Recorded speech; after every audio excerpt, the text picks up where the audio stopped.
Hey everyone, Mirage here. Welcome back to another episode of the Saloon Podcast.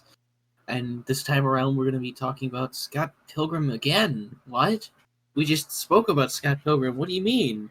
Well, we did talk about Scott Pilgrim, but we only talked about the movie last time. This time around, we're going to talk about the game. Yeah. Because I don't believe we've mentioned the game before. Or at least So, we didn't do it in passing, so. We've mentioned it maybe here and there a couple times. Not even in passing. It's just we mentioned it a couple times, but that was about it. Yeah. Either that or we have mentioned it in passing. I'm not really sure. Point being is that mention of the game was probably very brief and insignificant. Now we're actually going to be talking about the game in depth. Because who doesn't like talking about some great games on their podcast show with, a bandit and a red panda, so. Yeah. Or two humans who have avatars who are there, but, details, schmeetails. Yeah. Anyway. So, where should we start? Let's start with the gameplay, because we already dissected the story, and if you haven't seen that, we recommend giving a listen to our overview of the Scott Pilgrim movie, because that gives a much more in-depth look at the story. We're not going to bother with it, because if you have already seen that episode, it would just drag everything down, so we're going to get into gameplay right here and proper. Oh, right, yeah. The gameplay. The gameplay is rather simple. It's a traditional beat-em-up, as, if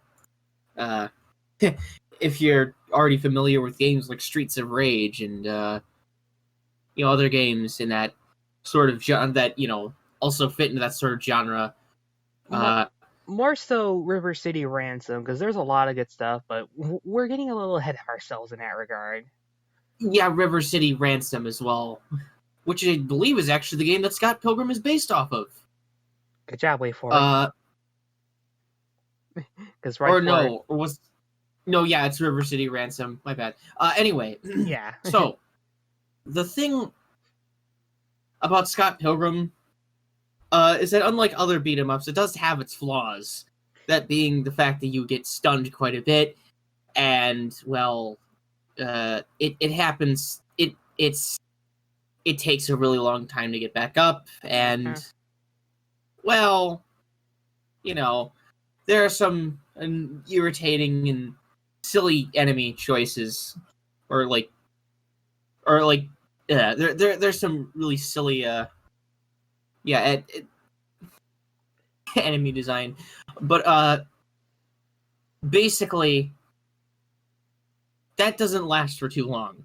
No. And you're probably wondering, why is that? Well, the answer is simple. Throughout the game, there's RPG elements thrown in alongside, it being a beat 'em up, as you have a level up system. Now, what does this do? Well, as you progress, you get stronger gradually over time, and the more you progress throughout the more you play the game, the stronger you get. And by the time you get to Gideon, you'll have no problem beating him. Yep. This system is very similar to Castle Crushers, if any of you have played that game, where you level up and you're able to influence both your health, your strength, and you're able to get new combo moves as you level up through the game. So it's very similar in that regard. But the thing that makes Scott Pilgrim a little bit different is that all the combo moves are treated like fighting games. So like Street Fighter, Blaze Blue, all that other stuff.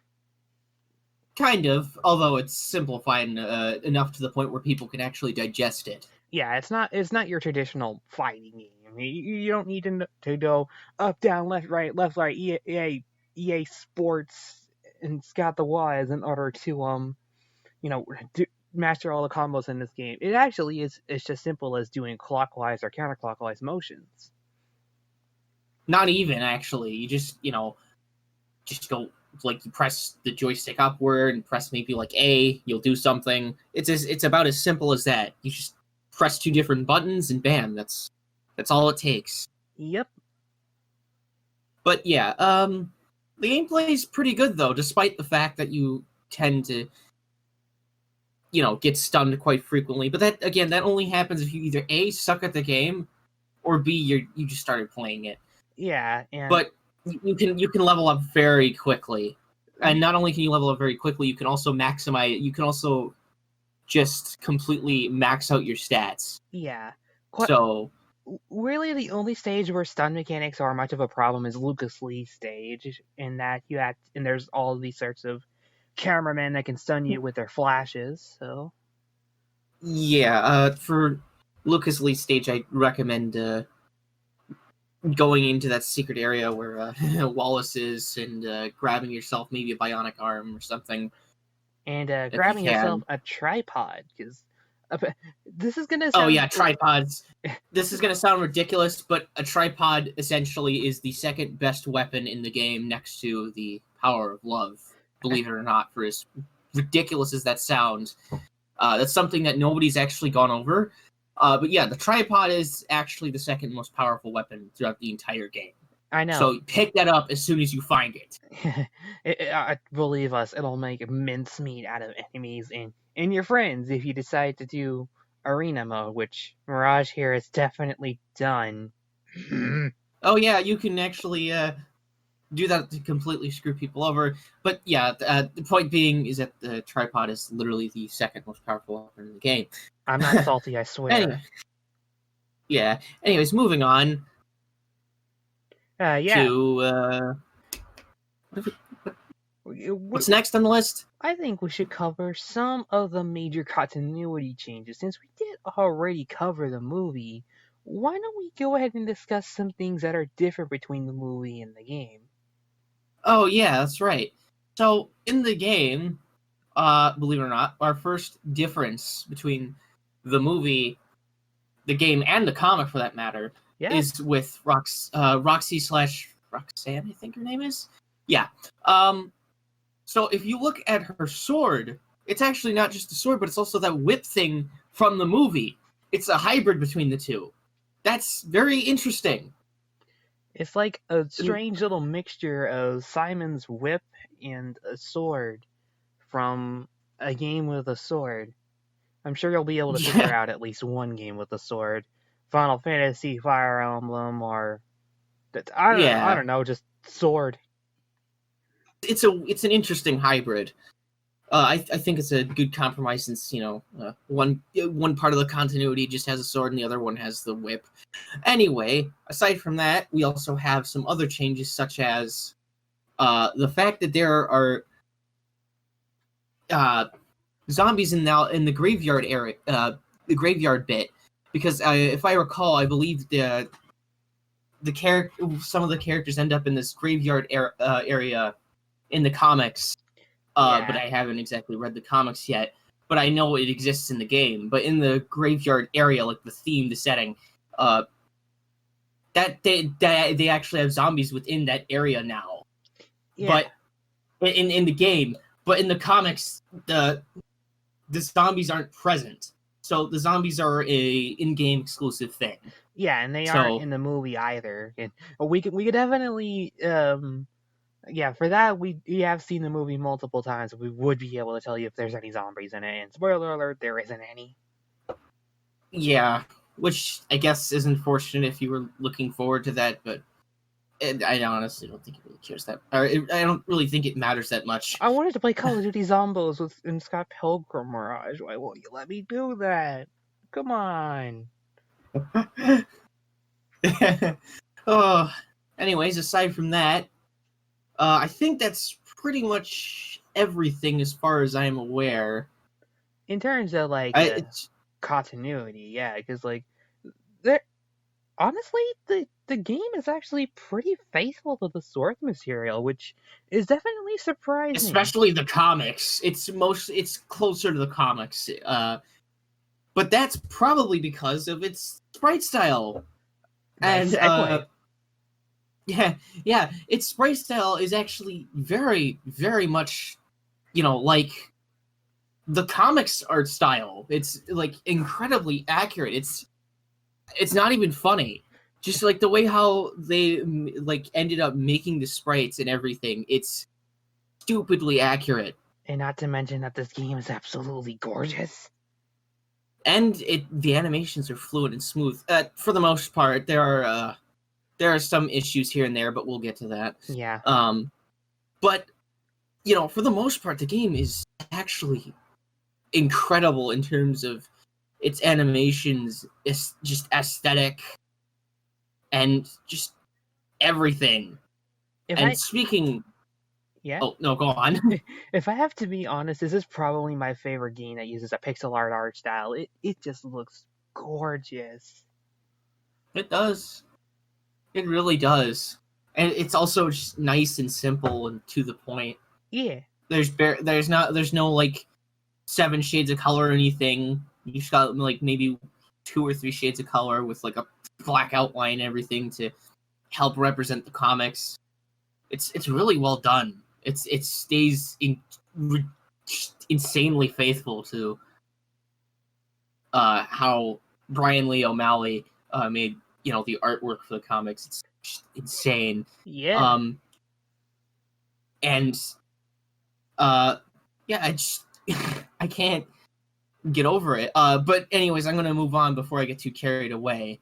So next, this is gonna hands down be the best part. This is like the cherry on top of the entire just the entire thing. Yeah, okay, it's a cake. This game is a metaphorical cake. Let's go with that.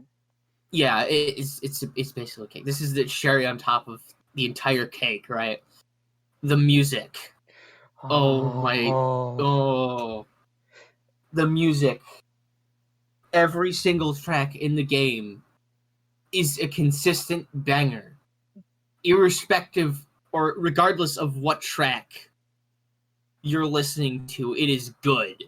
All of it is good, if not fantastic. Not only everything. Not only does it have like the classic chiptune art style that you would expect from a pixel art game, but it's backed up by like a bunch of rock instruments, like an electric guitar, a bunch of drums, and it's not afraid to be atmospheric or traditional either. It does have it makes use of both a lot of chiptune instruments as well as actual like real life instruments as well. It's insane how they managed to mix the two composition styles together, or not composition styles, but the two sets of instruments together to create this remarkable hybrid. I can't like describe it. Like, other than it being amazing, you'd have to listen to the soundtrack yourself to really get an idea as to what I mean. And as far as I know, no other game has done this. No other game has done this. Scott Pilgrim versus the World is probably the first that's done it. And if not the only game that's done it. Yeah, Anamanaguchi, amazing composer, and they did an amazing job with this game. Insanely good band, yes. Gosh, it's so good. Aside from that, is there anything else to cover?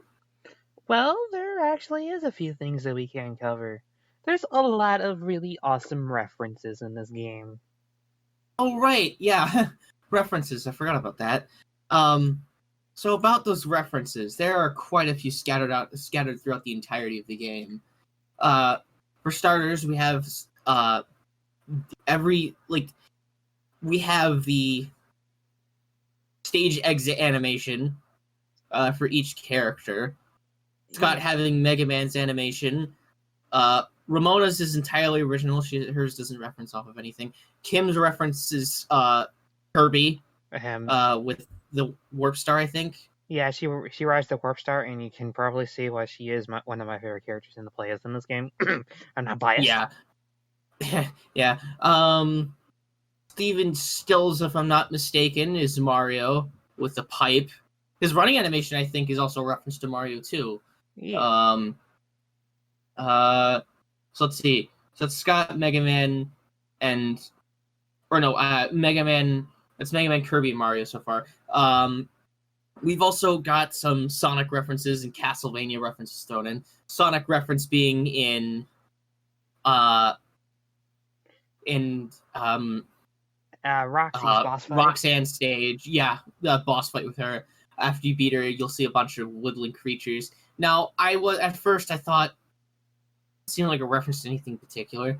At least I didn't think that at first, but then I saw a video of Clement mentioning it. And I'm like, oh, so it's a deliberate reference to Sonic with its woodland creatures. So, yeah, I took notice and I'm like, oh, okay, that makes sense. We can never escape the blue hedgehog no matter where we go. Yep. But that's not the only reference. You also have a couple of other ones. Super Fighting Robot, which is the name of the giant robot that you fight in Stage 5, I think, somewhere. That is another Mega Man reference that references the Ruby Spears cartoon. You also have... what else? I'm trying to think. We have the key. Gideon sitting on... Oh, wait, no, go on. We have the key sitting in the middle of a forest in Negascott's stage, which is a clear reference to The Legend of Zelda with a Master Sword.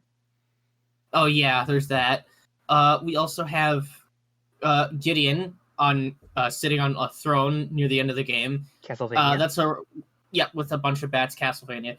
I'm trying to think. There's probably a lot of... Oh yeah, at the ending, there's a Super Mario World. Oh yeah, Super Mario. Of course, yeah, there's Super Mario World. So there is that. And trying to think here. I know there's a few more. Can't remember them at the top of my head. But it just really goes to show that, there's so many references to a bunch of games. We're not even able to list them all or get them all off of memory, just because there's so many and they're so plentiful. And it's clear that the guys who made the game really cared about not only game culture in general, but also just having a lot of really fun gags, and it shows that they really care. Yeah. Oh, actually, there is one more reference. In the subspace, right? Oh yeah. When you go through the subspace, you'll notice the little blocks that those are another clear reference to Mario as well.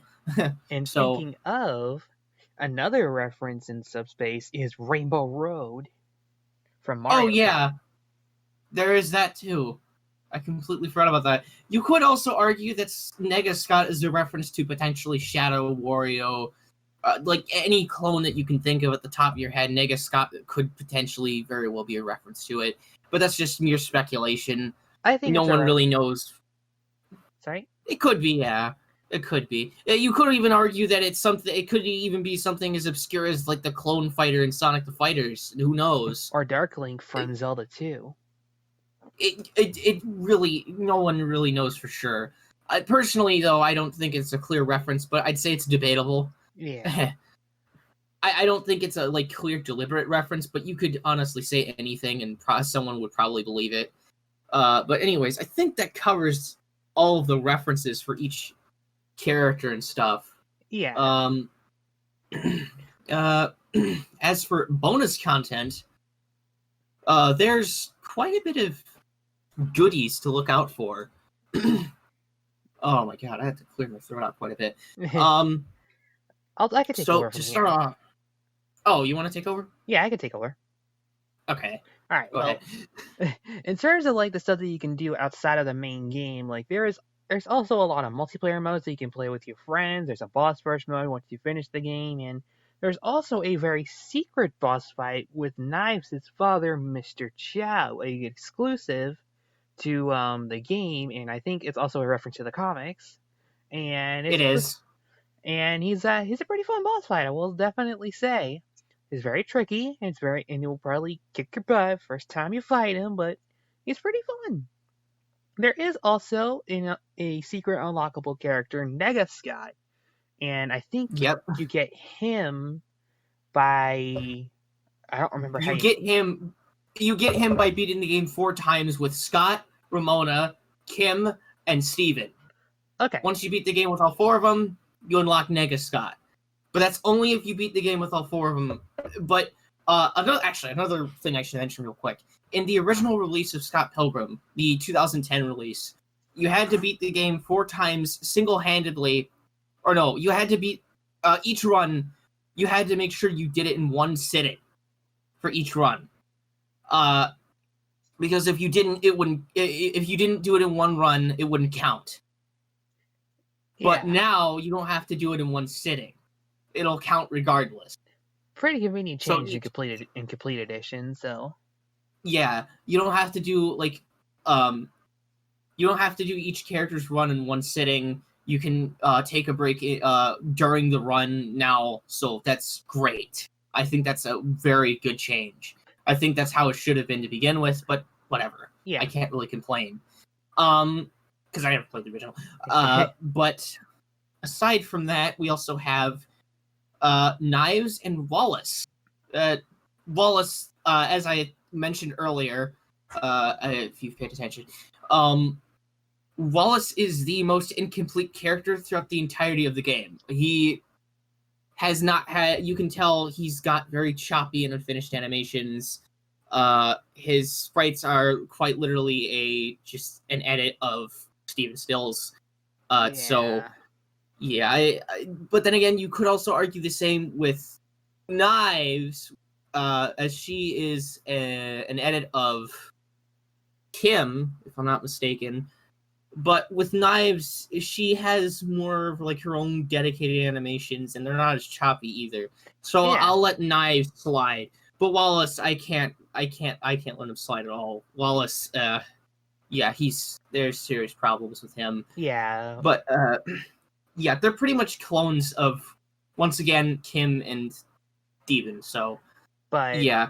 The thing I can forgive Knives, because Knives was very much a different character compared to Kim. Because Kim is mostly focused on physical attacks, and he does have her, when she does level up, she can't sneeze a Hadouken, which is fun. But Knives' whole gig is that she can rain knives down from the air, which actually made her my favorite character to play as. Oh, yeah. She's able to do that once you get the special training. When you get the special training with Kim, you get the Hadouken sneeze. That's what I like to call it. So, yeah, but that's pretty much like the difference between Kim and Knives.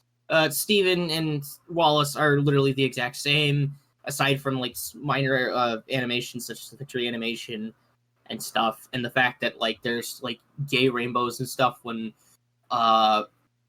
Wallace does stuff like an uppercut. Yeah, and stuff like that, in reference to the fact that he's homosexual. But whatever. It's fine for the most part. It's a great game. I'm not gonna let Wallace being nearly unfinished or being extremely unfinished stop me from playing the game. I still think the game is great. Yeah, and that's what Scott Pilgrim is as a whole. Great. The game is fantastic, and it's also pretty funny that we bring it up, is that this game is entirely co-op.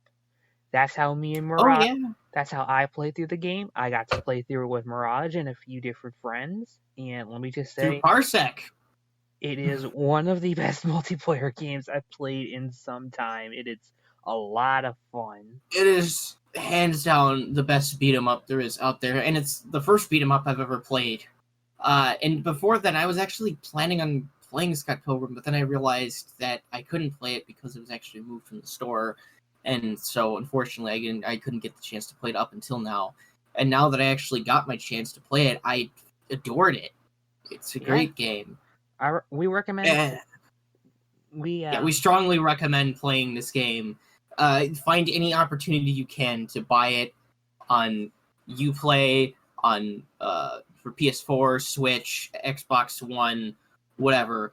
Play it. Yeah. Or even the PS5s and the 5 and Xbox Series X and S. I think you can play it on those. But either way, though, they're phenomenal. It's a phenomenal game. Yeah. But yeah, There's still a couple of things I should mention regarding the bonus content, though, before we go. So regarding the game, we also have the Konami Code, the famous Konami Code. Up, down, left, up, down, left, right, EBA start. But it's slightly different. I thought it was up, down, left, right, left, right. Oh yeah, that's it. I got it confused with something else. I got it confused. Probably one of the Sonic 3 codes. Probably one of the Sonic cheat codes. You won't escape. Yeah, but it's like up, down, left, right. In Scott Pilgrim's case, it's block. For the actual Konami games start, I think. But yeah, that's how you actually get a ton of money in that game. So you can actually cheese all of the stages in general. You can just completely cheat your way through it. And you go to one of the stores, the very first one, I think, and then it'll say pay off Scott's like movie fees or whatever, late fees. Yeah, that's right. And it costs like $300 or something. Yeah. Once you do that, you pay that off, and then you'll have like several different options to choose from. Some will like upgrade like 10% of all of your stats. Others will do like 20% of one of your stats or something. I don't remember all of it though. I'd have to play the game in order to like check, but a point being is that's a really cool attention to detail. Mm-hmm. Other than that, you also have the studio, which is basically the Scott Pilgrim equivalent to the sound test from games such as Sonic 1 through 3. So that's a thing. I'd say that's also another nice attention to detail and a reference. I'd say that could actually count as a reference to for games Sonic. like Sonic City's DA Garden. So yeah, you could definitely count that as a reference. Yeah. To say whether or not it's intentional is up in the air. We're not sure. Yeah, up in the air. But aside from that, I think we essentially covered just about everything there is for Scott Pilgrim. That we did. And honestly, it's a game that if you missed out on this game in 2010, or you actually did get to play through the game and were pretty sad by the fact that not a lot of people can play it anymore, hey, go ahead and get it on modern platforms. This game is amazing and it deserves to be played by beat-em-up fans of any era, or even if you never. And not even just beat-em-up fans, anyone in general who likes retro games that have pixel art in them. I think this game can be enjoyed by literally anyone. Honestly, you play it once, have a blast. It's a great game to sit on the couch and play with friends. Either just sit on the couch and play with friends, or play with your online friends in Parsec if you have it and you play. It doesn't matter. It's a great game regardless of where you play it and who you play it with.